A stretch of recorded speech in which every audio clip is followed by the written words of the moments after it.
Is, hold on.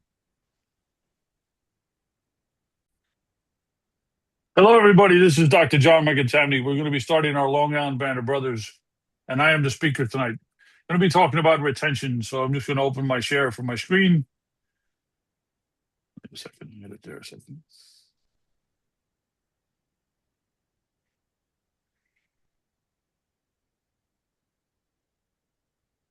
Oh, I got to open it. That's why. And here we go.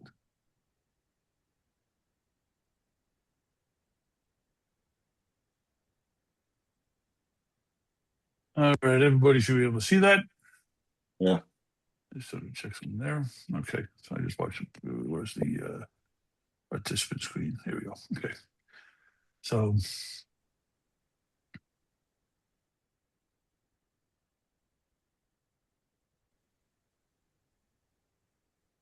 all right. So just to start and prep this off, I've been a student of the Socratic Method for most of my years in practice.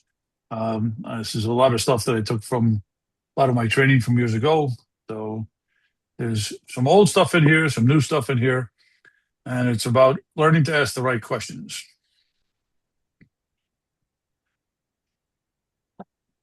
All right. So the key factors that have an influence patient compliance is the first thing is patients need to grasp that what the whole idea of the treatment rationale is. And that requires communication, trust, strong relationships, clear messaging. One of the things that I've picked up is that a lot of docs don't have consistent messaging.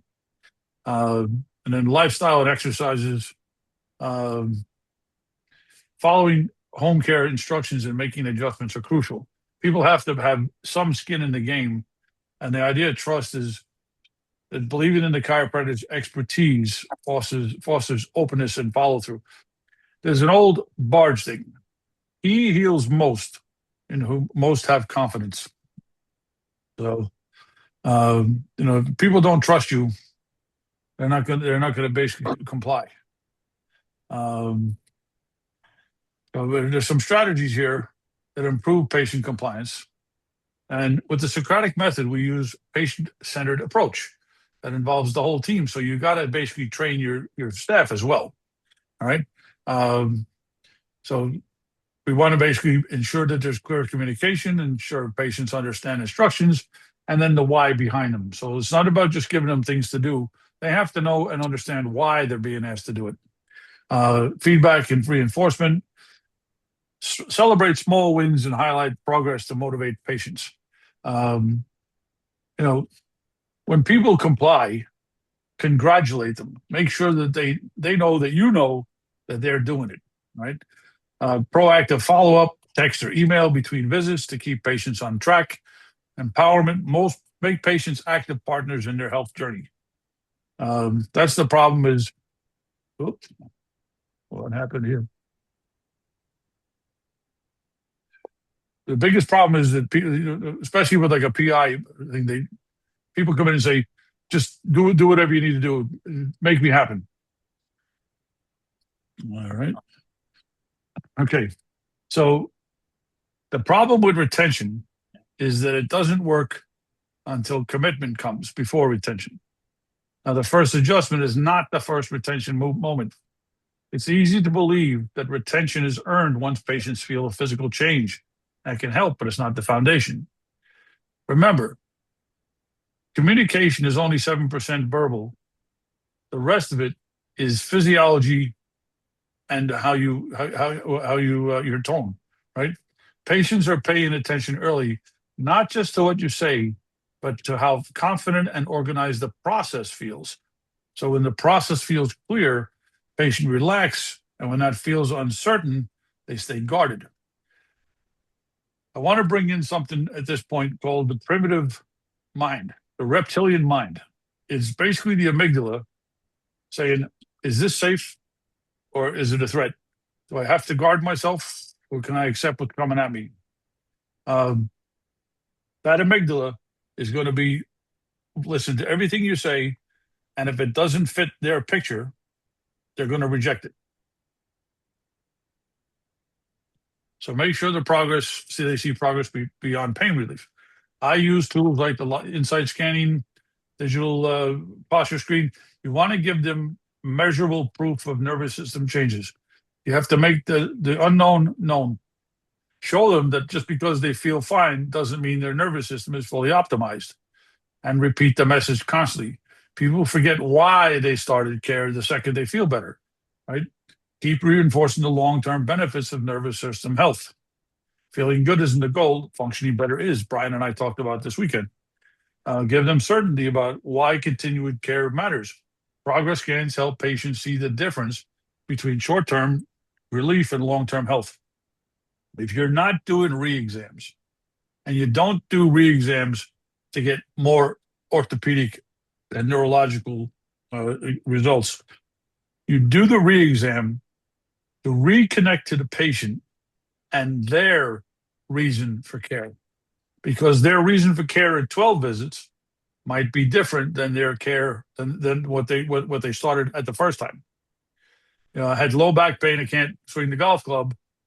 That was the reason they came in. Now they don't have any back pain and they're playing golf. So they're not as motivated as well, but they're still feeling a little bit stiff and they think you can help with their golf game. So the science of persuasion, also known as the Socratic Method, is asking questions to help guide the person to an understanding they want to say yes to. The caveat is this is not manipulative. It is a communication that creates a dialogue between the client and the provider from the patient's point of view. So building rapport, be careful of your words. Need an E. Look them in the eye. Listen to them. Then repeat back to them exactly what they told you. Let them tell you their story. Control the conversations with closed-ended questions. Move it forward with open-ended questions. Ask their permission to tell you their story only after they have told you theirs. Okay, so the person's going to tell you a story, and then you say, "Can I have your permission? I would like to explain how chiropractic works and how we can correct the root of your problem." You do want to correct this problem, correct? But you can't say that until they've told you their story, because the reason would be your story has to help them with their story. The patient or client story that they bring in with them is their story that matters to them. So you must kindly and caring let them tell you their story without taking up too much time. That is the art of consultation. You must get to the heart of their story. Why now? Why do you really want to help with this? What is the complaint stealing from you? You get to their life effect. They must tell you their story and feel heard before you can present your story as an answer to their problem. So I'm going to tell you a story that came from Cialdini. They took a bunch of actors and they dressed them up as waiters. And they put them in a kit luncheonette. And half of them, the client would say, the customer would say, "I want ham and cheese, hold the mayo on rye." And the waiter would say, "You want ham and cheese, hold the mayo on rye." The other half would say, "Ham and cheese, no mayo on rye." The people who repeated back to the customer their exact words got a 26% higher tip than the people who changed the words, because they felt heard and there was greater rapport when you repeat back to them what they just told you. So you have this chiropractic story. It's a new idea for a lot of people. You're going to tell them the body's self-healing, self-regulating. It happens because the nervous system is the master control system. Nothing happens within the scope of human existence that does not require an optimally functioning nervous system. Alteration of structure can reduce altered function. This results in neurophysiological changes in the master control system and can have profound impact on whole body health. But the problem is your story does not matter more than their story. So once you find the root of their problem, then you have the opportunity to tell their story. You must dive deep into how it is affecting their work, home, and play.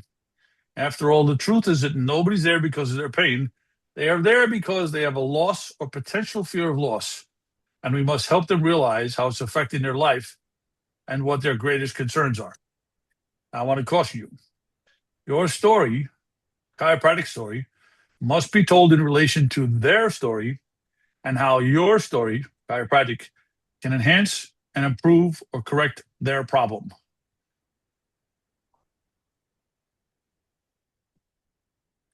So, patient comes to the understanding that the dysfunction that they have created based on their lifestyle and lack of self-care have created a problem in their expression of health. It is not a neck or back problem, it's a health problem. A series of open-ended questions can lead them to this conclusion. If you were aware that this was developing, would you have done something about it before now?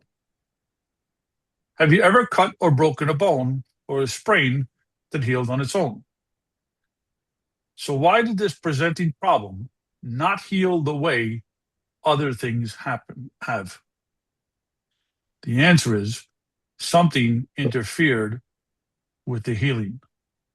Something interfered because it's not normal for your body to not heal itself.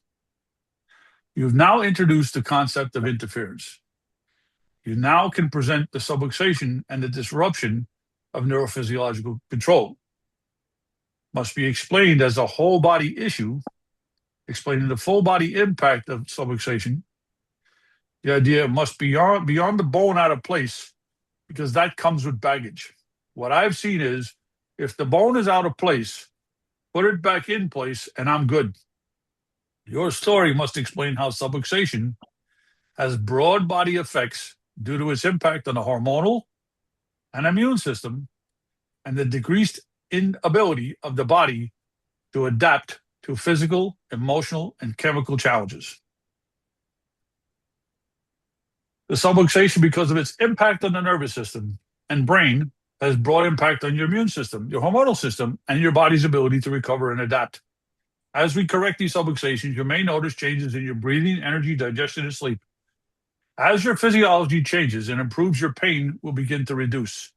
The continued care beyond pain relief is so you can fully heal and correct the health problem and allows your body to function at its best level. Do you want that? Constantly ask questions that get their head to nod. That means you've gone past the reptilian brain. Now, there are two questions that you must ask. They can be asked at the end of the first visit or they're better after during the report of findings. You must make them aware of consequences. What could have happened if you didn't correct this condition? And let them stew a little bit. They have to come up with ideas in their head, which their reptilian brain will give them. Well, if it could get worse, I could end up with a really big back problem in sciatica, and I might have to wear a belt, and I couldn't play golf anymore, and I would have a problem to drive. What could happen if you do correct it? Let them stew for a few seconds. I'll be stronger. I'll sleep better. I'll have more energy. Help them see the difference between a life full of pain and a life with no pain, like most chiropractors get to enjoy. A front loader is great at moving earth, but a front loaded patient education in the first visit or two is just the beginning.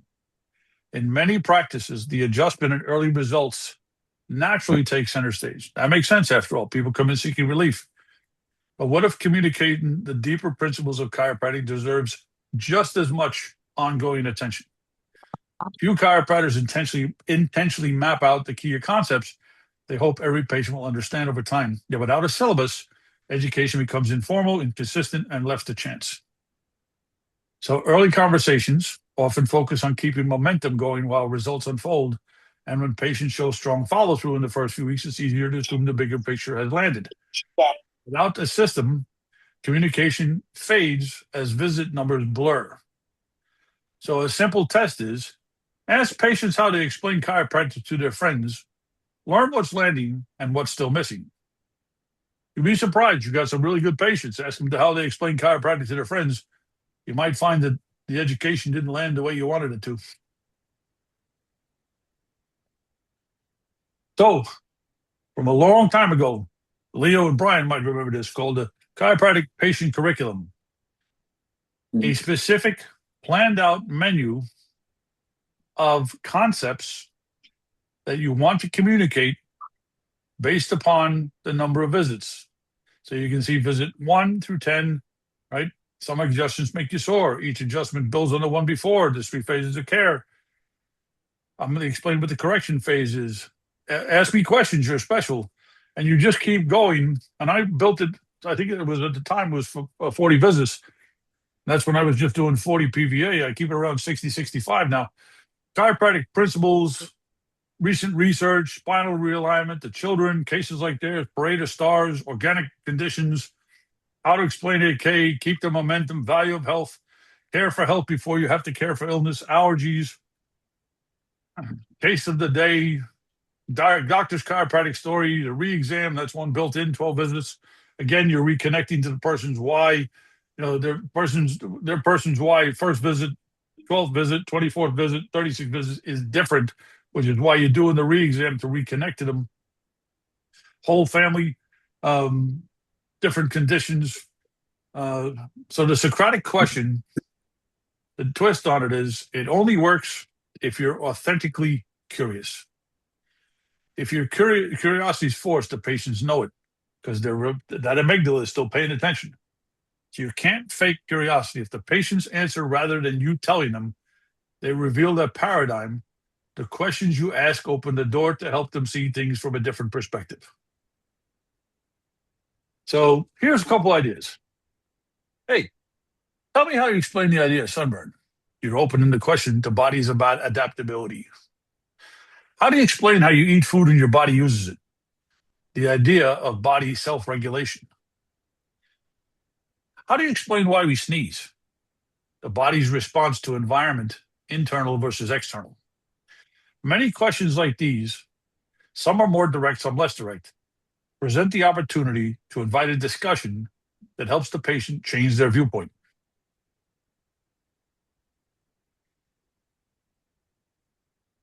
So how do you explain what we do here? What is the purpose of pain?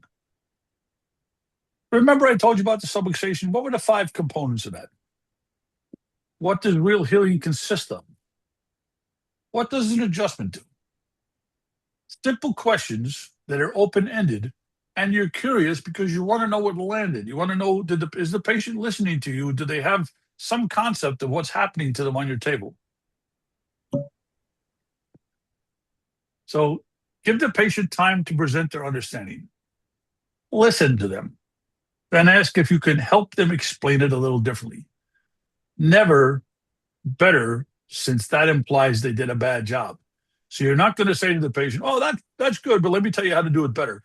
Because you just told them, amygdala, you did it wrong. Let me help you explain it a little bit differently. The key is to have enough concepts to communicate at least until the 12th visit. Now, also visit-to-visit communication. The visit must also include a little, last time you were this time you were this is better or worse than the last time. The key communication opportunity that many DCs miss is the re-exam. By the 12th office visit, the life effect that you elicited on the first visit may have been impacted. You must elicit a new goal or life impact and tie that to the care that you're providing. You want to use objective measurements so that it's not about clinical usage or anything else. You've got to basically give people something to see. They're here and they're moved to here.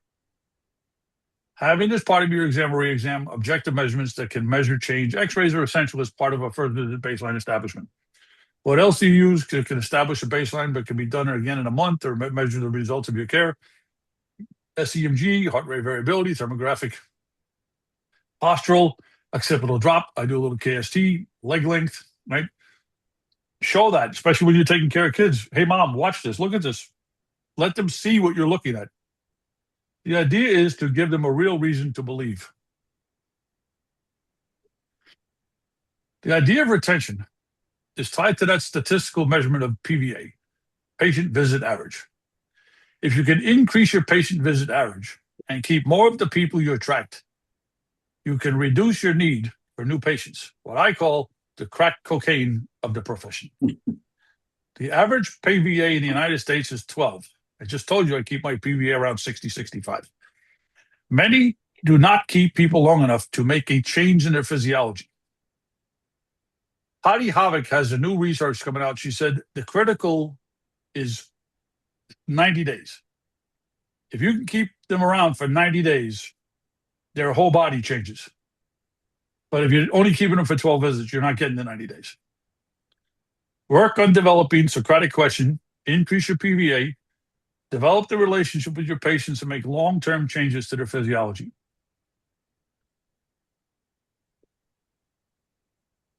They must get the idea that you are different. Now, this is an old video, Bill Esteb, Patient Media, and I use this as part of my report of findings because it's pretty short, and it is the best video for me to explain that we're different.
So here's some references. PVA, increase your bliss. Socratic questioning. Cialdini's Art of Persuasion. Bill Esteb's Patient Point of View books. Any of them. His new one that just came out a couple of months ago. Absolutely gold. I have coached with, and I'm still coaching with, the Optimal Health System Coaching and Russ Rosen. A lot of the concepts that I brought in here tonight came from Russ Rosen when I've learned from him. And the idea being able to get them to understand uh, specifically the idea of nerve interference and what that is.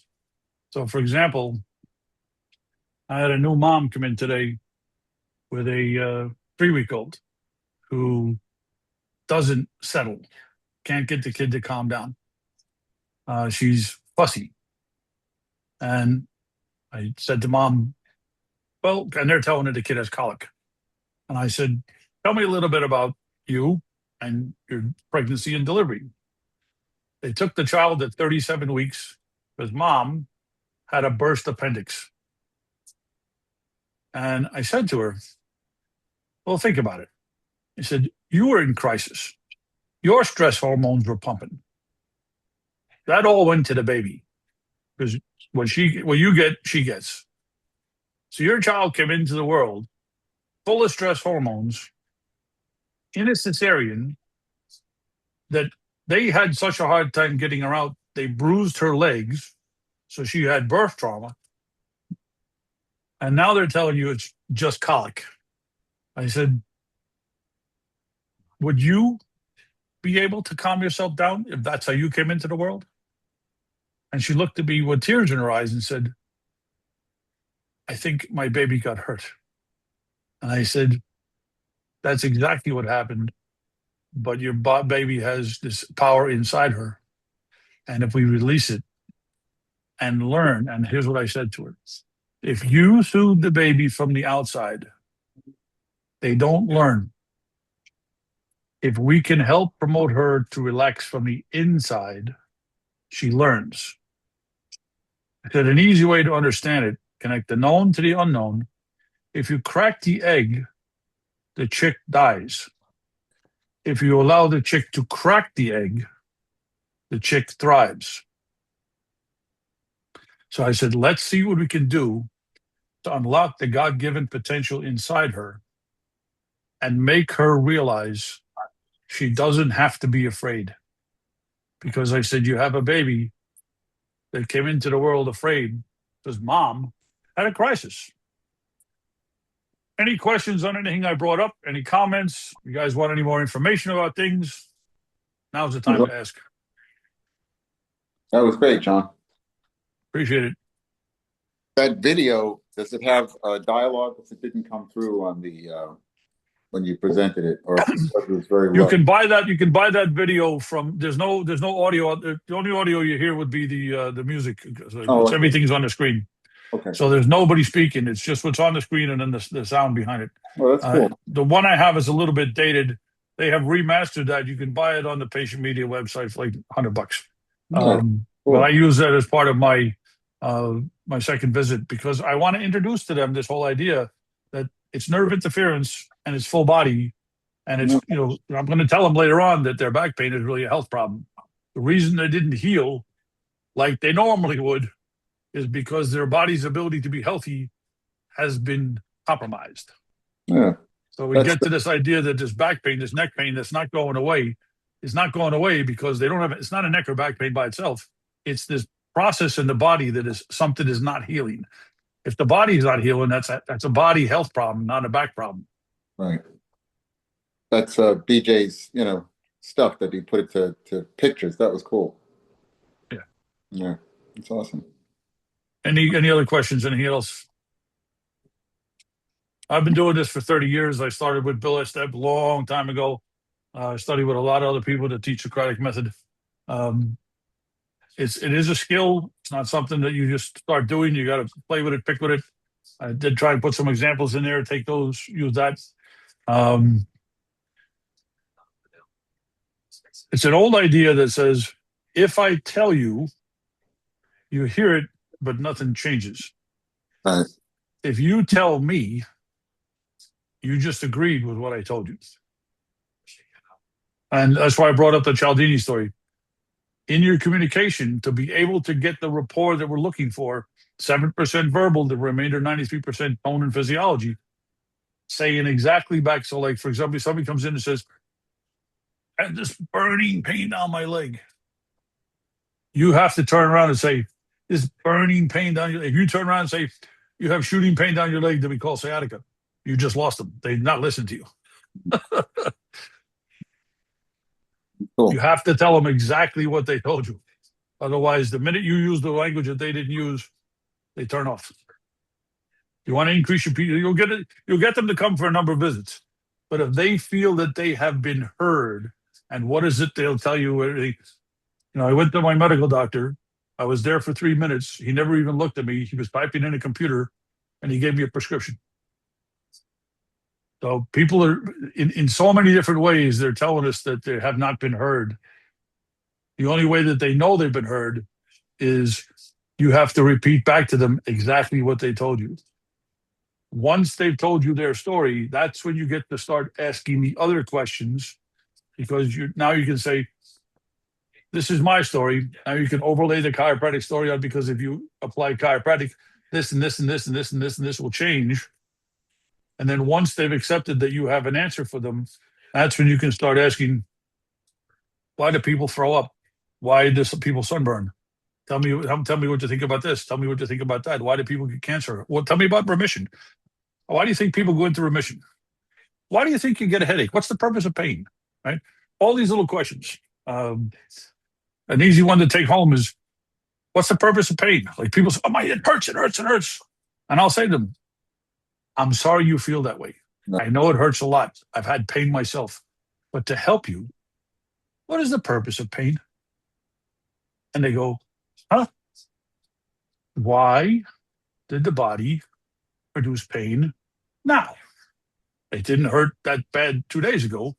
Why does it hurt so bad now? And you get a blank stare, because nobody's ever asked the question before. And I'll give them a chance to play with it. And then I very gently go, pain is telling you to be here now.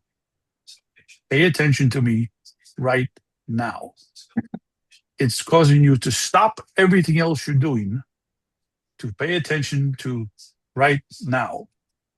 Minister to me.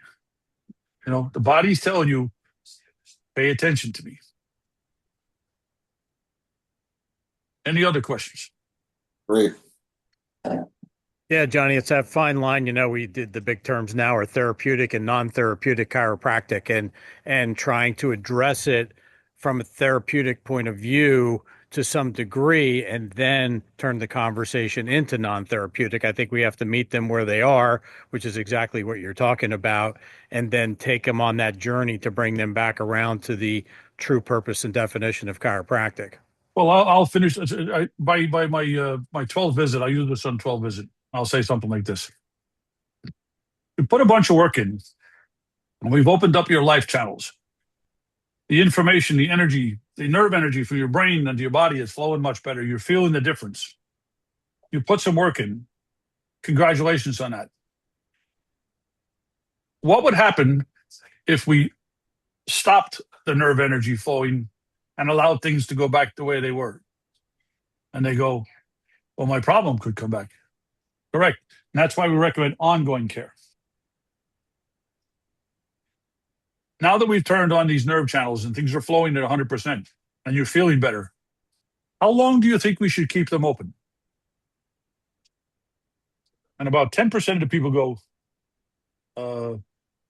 forever. And then the other 90%, you got to go your whole life. Until I die, you come see me. Until you die. Like you keep the nerve channels open. I'm not telling you you're going to come once a week, or I said you need to come ongoing after the pain if you really want to experience life with full nerve energy. Not everybody listens, not everybody hears, not everybody chooses. We have a responsibility and obligation to tell them. In the meantime, when you do it consistently, PVA goes way up like this.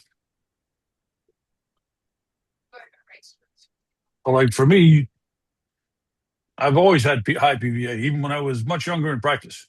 And one of my coaches used to say it like this. He says, you don't get the new patient numbers that other people get. But he says, God damn, you're a Roach Motel. People get in, they don't check out. So I watch so many people that get giant numbers, but they got giant holes in their bucket. You know, they get 100 new patients a month, but they're only seeing like 500 or 600, you know, 1,000 a month.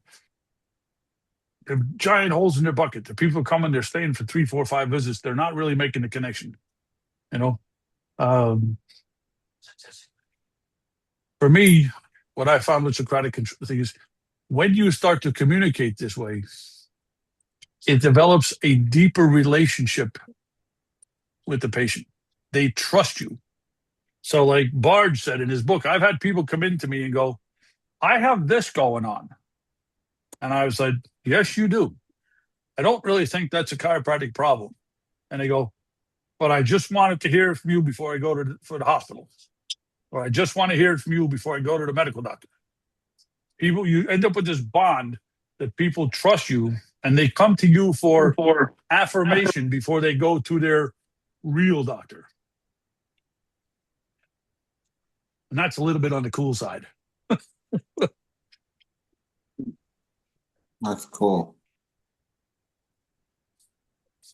Johnny, Hey, Joe, good to see you, buddy. John, thanks for doing this. As always, you are a fount of information, useful information. I wrote like 2 pages of notes here. I can't wait to get better at this Socratic method. Oh, it takes a little work. If you need any help, let me know. You know what I Great. did? I did speech coaching.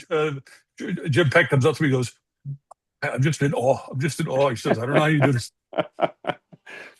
Well, I'm looking at Barbara Sunudis and we're both going, we're dinosaurs. We got to get into the 21st century. All right, guys. Thanks for coming on tonight. Thanks. It was my pleasure. Great. And everybody you, have John. a good Thank you. Memorial Day. Hey, Thanks. real John. quick before everybody signs off, real quick, if you want to see a beautiful evening sky, go out and look to the west. There's a toenail moon with a planet right off to the side of it. The sky is crystal clear, and it's just a beautiful sight. Don't miss it if you can step outdoors. I Wow. appreciate that, Cool. Jeff. Thanks, man. Thank you, Have a everybody. good night. Thank Everybody you. have a great holiday. You too. Good night.